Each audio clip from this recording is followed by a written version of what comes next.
আসসালামু আলাইকুম, welcome back to my channel. Hello viewers বন্ধুরা, আজকে আমি খাসির মগজ ভুনা করব। আর এইভাবে মগজ ভুনা করলে কিন্তু খাবারে আর কোনো কিছু দরকার নেই।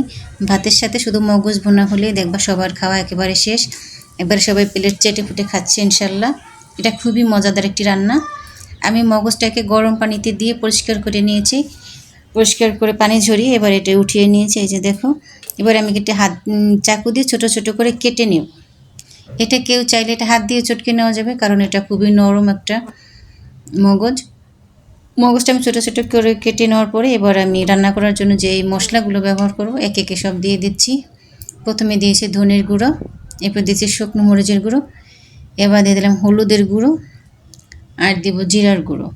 এই 4টা গুঁড়ো মশলা দিয়ে আমি এটা রান্না করব। আমি আর আদা রসুন বাটা বা পেঁয়াজ বাটা এগুলো কোনো কিছু ব্যবহার করব না। দিয়ে দিলাম স্বাদ মতো লবণ। লবণটা দিয়ে এবার গুঁড়ো মশলার সাথে মগজটাকে আমি ভালোভাবে মেখে রেখে দিব সাইডে। অবশ্যই আমি একটু লেবু ব্যবহার করব, কারণ লেবুটা অবশ্যই দেওয়ার চেষ্টা করবেন। লেবু এই মগজ থেকে অনেক আষ্টে গন্ধ আসে, অনেকে এই জন্য খেতে চায় না। লেবুটা দিলে কিন্তু এই গন্ধটা চলে যায়। এই মেরিনেট করে রাখার সময় একটু লেবু দিয়ে দিবেন। আমি আর যেই উপকরণ ব্যবহার করবো এটা পেঁয়াজ কুচি আর কাঁচামরিচ কুচি, কিছুটা লেবুর রস দিয়ে আমি এটা মেখে পাশে রেখে দিব। এটা পাশে রেখে দিয়ে আমি চলে আসছি মেন কোর্সে রান্নার জন্য। চুলে একটা ফ্রাই প্যান দিয়ে আমি কিছুটা তেল দিয়ে দিয়েছি। এবার দিয়ে দিলাম 1টার অর্ধেক তেজপাতা, এটা আমি 2 টুকরো করে দিয়েছি। তেজপাতা খুব সুন্দর একটা ফ্লেভার আছে, কিন্তু তেলে ছড়িয়ে যাওয়ার পরে পেঁয়াজটা দিতে হবে। এই তেজপাতার এই ফ্লেভারটাও কিন্তু যেই আষ্টে একটা গন্ধ থাকে এটা চলে যাবে, চলে যেতে সাহায্য করবে।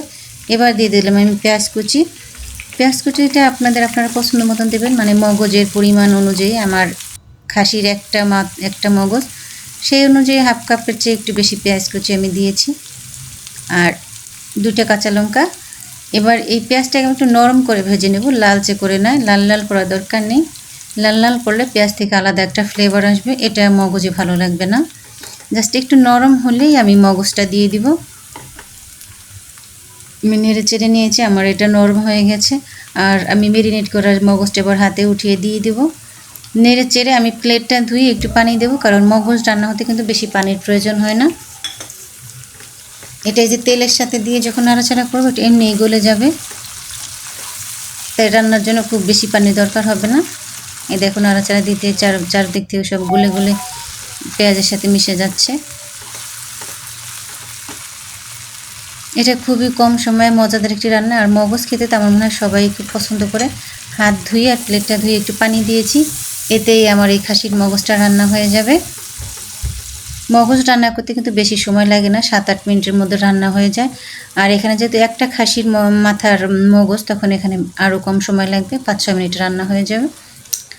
আমার রান্নাটা প্রায় কিন্তু শেষের পথে। এই যে আমি সব মগজগুলো ছোট ছোট করে যেই রেখেছিলাম এগুলো কিন্তু গলে গিয়েছে, আর যেইগুলো একটু আস্ত আস্ত ছিল এগুলো আমি স্প্যাচুলা দিয়ে চেপে চেপে ভেঙে দিয়েছি। আমার রান্না কিন্তু শেষ। আর এখন 2টা কাঁচামরিচ দিয়ে দেবো, মাথাটা একটু কেটে নিয়েছি জাস্ট ফ্লেভারের জন্য। কাঁচামরিচের ফ্লেভারটা কিন্তু দারুণ আসে, তাই 2টা কাঁচামরিচ দিয়ে দিলাম। এবার রান্নাটা শেষ, এটা আমি নামিয়ে নিব। দেখো উপরে ফেনা ফেনা উঠেছে, মানে ভিতরে আর কোনো ধরনের পানি নেই।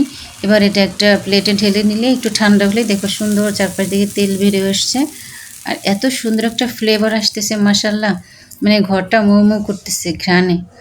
এইভাবে মগজ ভুনা করলে দেখবা খেয়ে সবাই খুব খুশি, তুমি প্রশংসায় তোমার মানে সবাই বলবে এইভাবে মগজ ভুনা আবার করে দাও, আবার করে দাও। এতটা মজার খাবার, কি লোভনীয় একটা লুক আসছে। সবাই এভাবে মগজ ভুনা করে খেয়ে দেখবেন, সবাই খুব ভালো লাগবে ইনশাল্লাহ। আমি দেরি না করে খেতে বসে গেছি। এই দেখেন, এই তরকারিটা হলে আর কোনো কিছু দরকার নেই, এতেই সবার খাওয়া হয়ে যাবে ইনশাল্লাহ। আমার চ্যানেলটাকে এখনও যারা সাবস্ক্রাইব করে নেয় দয়া করে সাবস্ক্রাইব করে দেবেন, লাইক কমেন্ট শেয়ার দিয়ে পাশে থাকবেন।